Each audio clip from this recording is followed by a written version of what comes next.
Welcome back friends. एक बार फिर से आप लोगों का स्वागत है। आज का जो हमारा टॉपिक है वो है घातांक। सिंपल सा टॉपिक है, जल्दी से हम इसको पढ़ लेंगे तो एक बार हमारे कंसेप्ट रिवाइज हो जाएंगे। ठीक है, घातांक तो एग्जाम में पूछते हैं घातांक। जैसे एक लिखता हूँ मैं, जैसे दिया हुआ है कि a की घात b दी हुई लिखी हुई। ठीक है, अब हमसे पूछे कि इसमें आधार क्या है और घात क्या है या घातांक क्या है। ठीक है, आधार मतलब नीचे जो संख्या है वो होती है आधार। आधार इसमें है a। ठीक है, ऊपर जो लिखा हुआ है पावर में जो लिखा हुआ है वो उसकी क्या है, घातांक। ठीक है, तो ये याद रखना है। नीचे होता है आधार, बेस में बोलते हैं इसको बेस, इसको घातांक। ठीक है, तो आज के सेशन में हम लोग पढ़ेंगे इन पर आधारित कुछ रूल्स बोल दीजिए या नियम बोल दीजिए या कुछ सूत्र बोल दीजिए। ठीक है, तो वो हम इस सेशन में आज वहीं पढ़ेंगे कि क्या क्या नियम है। सबसे पहला नियम है कि अगर समान घात आधार समान हो, जैसे क्वेश्चन के थ्रू समझते हैं। इसमें दिया हुआ है कि x की पावर a गुणा x की पावर b गुणा x की पावर c x की पावर d। ठीक है, ये हमें दिया हुआ है। तो इस नियम के तहत क्या होता है कि जब भी आधार समान हो, आधार इसमें x है, इसमें भी x है, इसमें भी x है, तीनों में x है, चारों में x है, तो जब भी आधार समान हो और उनके बीच में गुणा का चिन्ह हो, ठीक है, आपस में क्या है, ये गुणा का चिन्ह है, ये आपस में सारी गुणा हो रही है, तो घातांकी के नियम के अनुसार क्या होता है, जो इनकी पावर होती है, जो इनकी घात होती है, घात क्या है यहाँ पे a b और c है, ये आपस में जुड़ जाती है। कब जुड़ती है, जब आधार समान हो। ठीक है, मैं लिख देता हूं, आधार समान हो वह उनके बीच क्या हो, गुणा का चिन्ह हो, उनके बीच गुणा का चिन्ह हो। ठीक है, गुणा का चिन्ह हुआ तो क्या होता है, तो घातें जुड़ जाती हैं, तो घातें जुड़ जाती हैं। कैसे, तो आधार तो वही रहेगा। ठीक है, x, घातें जुड़ जाएंगी। घातें क्या है यहाँ पे a b c और d, तो घातें हो जाएंगी a plus b plus c plus d। ठीक है, तो ये हो जाता है इसका शॉर्ट फॉर्म। अब हम इसका यूज करते क्यों हैं, क्योंकि हम इस संख्या को इतना बड़ा तो लिखेंगे नहीं, इसको हम शॉर्ट फॉर्म में कैसे लिखेंगे, इसको इस तरीके से। तो कैलकुलेशन को आसान बनाने के लिए या उसको शॉर्ट फॉर्म में हम उसको व्यक्त करने के लिए, उसको प्रेजेंट करने के लिए हम घातांकी का यूज करते हैं। ठीक है, जब भी आधार समान होगा और उनके बीच होगा गुणा का चिन्ह, तब क्या होगी, जो घातें होती है वो आपस में जुड़ जाती हैं, ये ध्यान रखना है। सेम अगर घातें तो समान हो और बीच अगर उनको भाग का निशान आ जाए, ठीक है, तो इसी पे आधारित हमारा दूसरा नियम। तो दूसरा नियम देखेंगे, दूसरा नियम क्या है,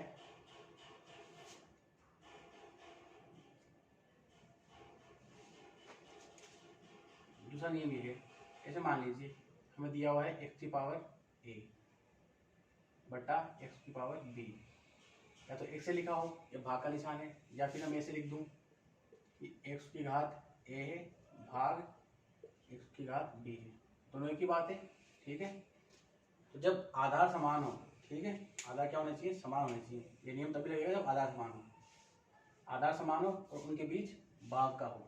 पिछले में था गुणा का, अब है भाग का निशान। अब इनके बीच में भाग का निशान है तो घातें क्या होती है, तो घट जाती है, मतलब घातें जो है वो माइनस हो जाएगी। ठीक है, तो इसको हम क्या लिखेंगे, इसको लिखेंगे आधार वही रहेगा सेम। ठीक है, घातें a माइनस b। अब आप बोलेगा कि a को माइनस क्यों लिखा, क्योंकि a ऊपर है, जो घात नीचे होती है वो ऊपर आती है तो माइनस हो जाती है, वो भी हम अभी पढ़ेंगे। ठीक है, तो दूसरा नियम क्या है, आधार समान होना चाहिए और भाग का चिन्ह होना चाहिए उनके बीच में। ठीक है, भाग का निशान जब होगा तो वो घट जाएंगी घातें आपस में। ठीक है, बेस में कोई प्रभाव नहीं होगा, जो प्रभाव होगा वो सभी घातों में होगा। ठीक है,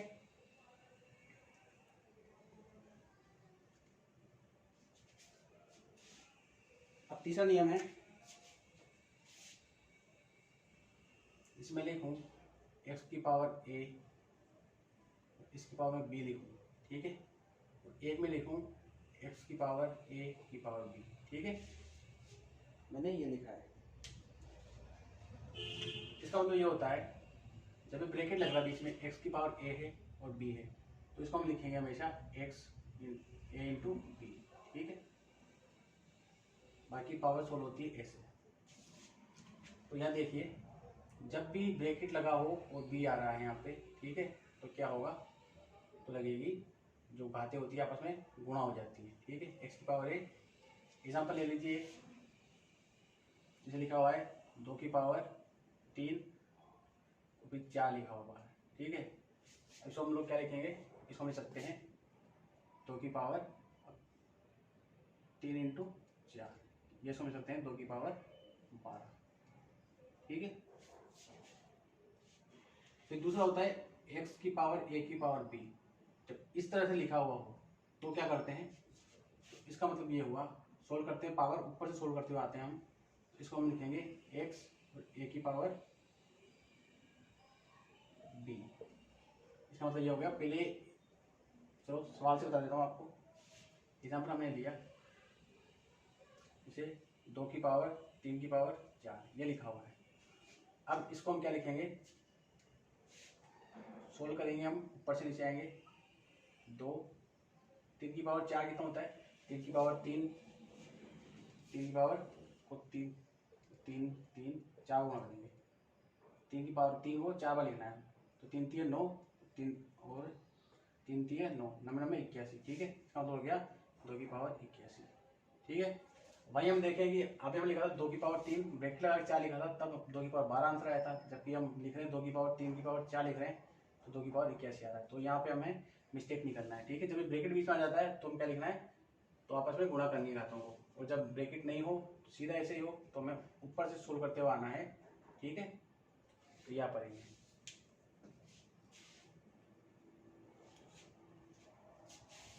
इसको हम ऐसे भी लिख सकते हैं, जैसे हमें लिखा हुआ हो, ऐसे दिया हुआ हमें कि 2 की घात 3 की घात 4, ठीक है। ऐसे लिखा होगा, ब्रैकेट नीचे तक आ रहा है, पूरा आ रहा ब्रैकेट, तो फिर उसको ऐसे लिखेंगे 2 की घात 3 की घात 4, ठीक है। और जब भी ऐसे लिखा होगा तो हम सोल्व इसको ऐसे करेंगे, ठीक है। तो ये तो 2 की घात 12 ही आएगा, ठीक है दोस्तों। अगला चलते हैं नियम, आप इसको लिख लीजिए। इस सेशन में केवल हम लोग रूल्स ही पढ़ेंगे, क्वेश्चन जो आधार क्वेश्चन जो होंगे अच्छे अच्छे क्वेश्चन है हम नेक्स्ट सेशन में करेंगे। चौथा पॉइंट, किसी भी संख्या की अगर पावर 1 होती है, इसका मतलब वो संख्या खुद ही होती है। एक चाहे आप इसके ऊपर लिखिए चाहे मत लिखिए, वो संख्या उतनी रहती है, एक अपने आप में पूरा होता है, ठीक है। और अगर किसी की संख्या की पावर 0 लिखी जाएगा तो उसकी वैल्यू होती है 1, ठीक है। तो ये आपको याद रखना है। अगर पावर 0 है किसी भी संख्या की, इसमें लिख दूँ 2 की पावर 0, तो कितना होगा वो 1 होगा, ठीक है। 2 0 नहीं करना है, ठीक है। ऐसे लिख दूँ मैं 2 की पावर 1 लिख दूँ, तो ये भी 2 ही होगा, चाहे 1 पावर में लिखूँ चाहे न लिखूँ, वो संख्या जो लिखी हुई है वही होगी, ठीक है। तो पावर में अगर 1 हो तो न लिखे तो भी चलेगा। अगला नियम पढ़ते हैं,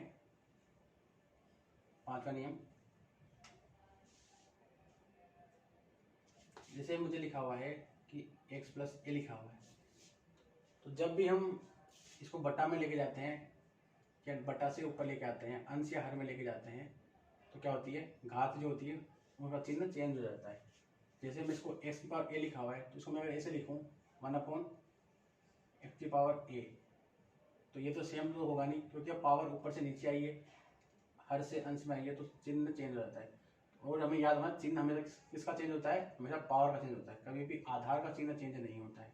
कहीं आप इसको अगर आप ऐसे लिख रहे हैं 1/-x की पावर a लिख रहे हैं, तो ये हमें गलत हो जाएगा, ठीक है। तो ये चीज़ सही है, हमेशा जो चिन्ह चेंज होता है वो किसका होता है, हमेशा घात का ही,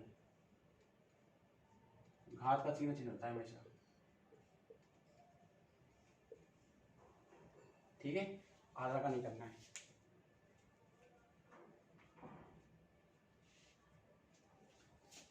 अगले नियम देखते हैं, अगला नियम ये है, जिसमें से लिखा हुआ है x इंटू वाई, इसकी बात a लिखी हुई है, इसको हम क्या लिख सकते हैं, जब आधार अलग अलग हैं और घात दोनों की सेम है तो हम इसको अलग अलग भी लिख सकते हैं। कैसे? तो इसको हम x की पावर a इंटू वाई की पावर a भी लिख सकते हैं। ठीक है, तो अलग अलग लिख सकते हैं इसको।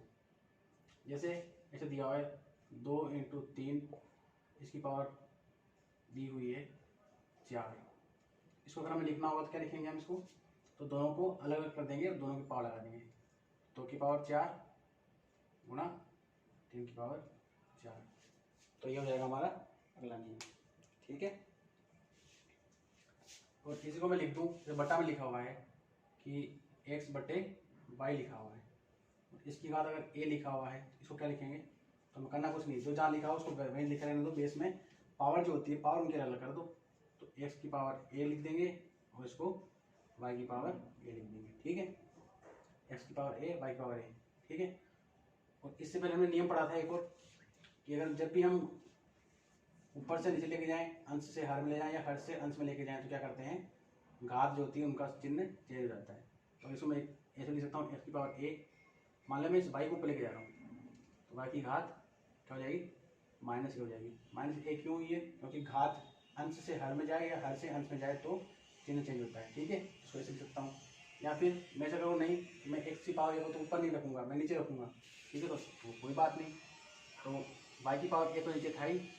ठीक है, गुणा x की पावर a को अगर ऊपर से नीचे लेके आए तो इसको हम लिख सकते हैं x की पावर माइनस a। ठीक है, तो ये जो लिखा है पॉइंट, ये सभी चीज़ें बराबर हैं, चाहे x बटा वाई की पावर a लिख दो, इसी को हम अलग अलग करके लिख दें कि x की पावर a और y की पावर a लिख दो, या इसी को लिख दो x की पावर a लिख दो, y की पावर माइनस a लिख दो, या फिर y की पावर 1/y की पावर a लिख दो और x की पावर माइनस a लिख दो। तो ठीक है, जो चीज़ें सभी समान हैं, तो ये आगे जब हम क्वेश्चन करेंगे तब ये चीज़ें आएंगी। ठीक है,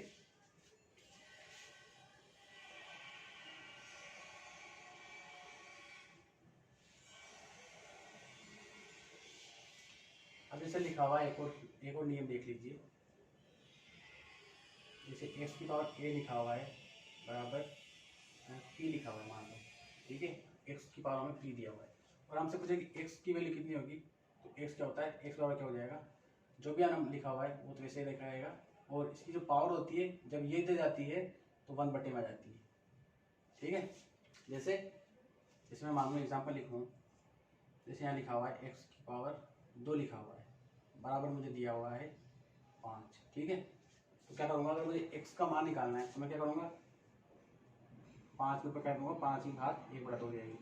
ठीक है, 1/2 को तो हम अंडर रूट लिखते हैं, इसी को हम 1/2 को लिखते हैं अंडर रूट, तो चाहे 1/2 लिख दो आप, या इसी चीज़ को हम लिख सकते हैं अंडर रूट। ठीक है, ठीक है, अब 2 को कैसे लिखते हैं, अगर 3 हो 4 हो, जैसे 1/3 है तो इसको कैसे लिखेंगे हम, इसको लिखेंगे जैसे ऐसे मान लो कि x की पावर 1/3 लिखा हुआ है, तो इसको लिख सकते हैं, आधार तो अंदर आ जाएगा x, अब 3 लिखना है तो 3 को लिखते हैं इस ब्रैकेट यहाँ पे स्क्वायर रूट के यहाँ पे 3।